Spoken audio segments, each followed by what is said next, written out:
ದೇಶದ ಪ್ರಮುಖ TV channel ಆಗಿರುವ ಝೀ ನ್ಯೂಸ್ಗೆ broadcasters and digital standards ಅಥಾರಿಟಿಯು 1 lakh ರೂಪಾಯಿ ದಂಡ ವಿಧಿಸಿದೆ. ಅಂದಹಾಗೆ ದಂಡದ ಮೊತ್ತ ಸಣ್ಣದೆಂದು ಅನಿಸಿದರೂ ಇದು ಮೀಡಿಯಾಗಳ ಜವಾಬ್ದಾರಿಯನ್ನು ನೆನಪಿಸುವ ದಂಡವಾಗಿ ಗುರುತಿಸಿಕೊಂಡಿದೆ.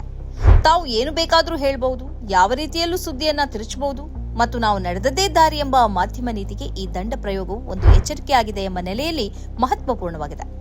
2025 ಮಾರ್ಚ್ನಲ್ಲಿ ಜಮ್ಮು ಕಾಶ್ಮೀರದಲ್ಲಿ ನಡೆದ ಘಟನೆಗೆ ಸಂಬಂಧಿಸಿದಂತೆ ಈ ದಂಡ ವಿಧಿಸಲಾಗಿದೆ. ಜಮ್ಮು ಕಾಶ್ಮೀರದ ರಾಷ್ಟ್ರೀಯ ಮಾರ್ಗದಲ್ಲಿ ನಿಲ್ಲಿಸಲಾದ ಟ್ರಕ್ ಡ್ರೈವರ್ ಅದರ ಮೇಲಿರ್ತಾನೆ, ಬಳಿಕ ನಮಾಜ್ ಮಾಡ್ತಾನೆ. ಈ ದೃಶ್ಯವನ್ನ ಝೀ ನ್ಯೂಸ್ ಪ್ರಸಾರ ಮಾಡಿತ್ತು. ಮುಸ್ಲಿಂ ಟ್ರಕ್ ಚಾಲಕ ಪ್ರಾರ್ಥನೆ ಮಾಡಲು ಹೆದ್ದಾರಿಯ ಮಧ್ಯದಲ್ಲಿ ತನ್ನ ವಾಹನವನ್ನು ನಿಲ್ಲಿಸಿದ್ದಾನೆ. ಇದರಿಂದಾಗಿ ಭಾರೀ ಟ್ರಾಫಿಕ್ ಜಾಮ್ ಉಂಟಾಗಿದೆ ಎಂದು ಝೀ ನ್ಯೂಸ್ ಹೇಳಿತ್ತು. ಈ ದೃಶ್ಯವನ್ನು ಅಧಿಕೃತವಾಗಿ ದೃಢೀಕರಿಸಲಾಗಿಲ್ಲ ಎಂದು ಝೀ ನ್ಯೂಸ್ ಹೇಳಿತ್ತಾದರೂ ಸುದ್ದಿ ನಿರೂಪಕರು ಟ್ರಕ್ ಚಾಲಕನನ್ನ ಆಕ್ಷೇಪಿಸುವ ರೀತಿಯಲ್ಲಿ ಸುದ್ದಿ ಮಾಡಿದ್ದರು. ಧರ್ಮದ್ವೇಷವನ್ನು ಹರಡುವುದಕ್ಕೆ ಈ ಸುದ್ದಿಯನ್ನ ನಿರೂಪಕ ಪರೋಕ್ಷವಾಗಿ ಬಳಸಿಕೊಂಡಿದ್ದರು. जम्मू कश्मीर से हैरान करने वाला मामला सामने आया है, जहां हाईवे पर ट्रक की छत पर ड्राइवर ने नमाज अदा की, जिससे वहां जाम की स्थिति पैदा हो गई और ट्रक ड्राइवर इस बात से बिल्कुल बेफिक्र था. ಈ ಬಗ್ಗೆ ಫ್ಯಾಕ್ಟ್ ಚೆಕ್ ಮಾಡುವ ಆಲ್ಟ್ ನ್ಯೂಸ್ ಸತ್ಯಶೋಧನೆ ಮಾಡಿತು. ಮಾತ್ರ ಅಲ್ಲ, ಝೀ ನ್ಯೂಸ್ ಹೇಳಿದ್ದು ಅಪ್ಪಟ ಸುಳ್ಳು ಅನ್ನುವುದು ಬಹಿರಂಗವಾಯಿತು. ಟ್ರಾಫಿಕ್ ಜಾಮ್ಗೆ ಆ ವ್ಯಕ್ತಿ ನಮಾಜ್ ಮಾಡಿದ್ದು ಕಾರಣ ಆಗಿರಲಿಲ್ಲ. ಭೂಕುಸಿತ ಮತ್ತು ಹವಾಮಾನ ವೈಪರೀತ್ಯದಿಂದಾಗಿ ಹೆದ್ದಾರಿಯಲ್ಲಿ ವಾಹನ ಸಂಚಾರಕ್ಕೆ ಅಡಚಣೆ ಉಂಟಾಗಿತ್ತು. ಜಮ್ಮು ಕಾಶ್ಮೀರದಲ್ಲಿ ಇದು ನಿತ್ಯದ ದೃಶ್ಯವಾಗಿತ್ತು. ಆದರೆ ಈ ಸತ್ಯವನ್ನ ಅಡಗಿಸಿ ಝೀ ನ್ಯೂಸ್ ಮುಸ್ಲಿಂ ವ್ಯಕ್ತಿಯ ನಮಾಜಿನಿಂದಾಗಿ ಟ್ರಾಫಿಕ್ ಜಾಮ್ ಉಂಟಾಗಿದೆ ಎಂಬ ಸುಳ್ಳು ಸುದ್ದಿಯನ್ನು ಪ್ರಸಾರ ಮಾಡಿತ್ತು. ಜಮ್ಮು ಕಾಶ್ಮೀರದ ರಾಷ್ಟ್ರೀಯ ಹೆದ್ದಾರಿಯಲ್ಲಿ ಹವಾಮಾನ ವೈಪರೀತ್ಯ ಸಹಜವಾಗಿರುವುದರಿಂದ ಟ್ರಾಫಿಕ್ ಜಾಮ್ ಆಗ್ತಾ ಇರೋದು ಸಹಜ. ಇಲ್ಲಿ ಸಂಚರಿಸುತ್ತಿರುವ ಟ್ರಕ್ ಚಾಲಕರಿಗೆ ಇದು ಮಾಮೂಲಿ ವಿಷಯ. ಒಮ್ಮೆ ವಾಹನ ದಟ್ಟಣೆ ಆದರೆ ಅದು ಎಷ್ಟು ಸಮಯ, ಎಷ್ಟು ಗಂಟೆ ಟ್ರಾಫಿಕ್ ಜಾಮ್ಗೆ ಕಾರಣ ಆಗ್ತದೆ ಅನ್ನೋದು ಅಲ್ಲಿ ನಿತ್ಯ ಸಂಚರಿಸುವ ಟ್ರಕ್ ಚಾಲಕರಿಗೂ ಗೊತ್ತು.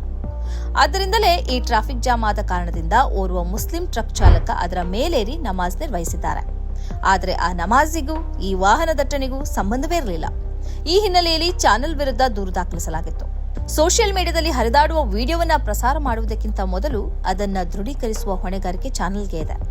ಅದು ಸತ್ಯವೋ ಸುಳ್ಳೋ ಎಂಬುದನ್ನು ಸ್ಪಷ್ಟಪಡಿಸಿಕೊಂಡು ಆ ಬಳಿಕ ಪ್ರಸಾರ ಮಾಡಬೇಕಾಗಿದೆ ಎಂದು ದಂಡವನ್ನ ವಿಧಿಸಿದ ಸುದ್ದಿ ಪ್ರಸಾರ ಹಾಗೂ ಡಿಜಿಟಲ್ ಗುಣಮಟ್ಟಗಳ ಪ್ರಾಧಿಕಾರವು ಕಿವಿಮಾತು ಹೇಳಿದೆ.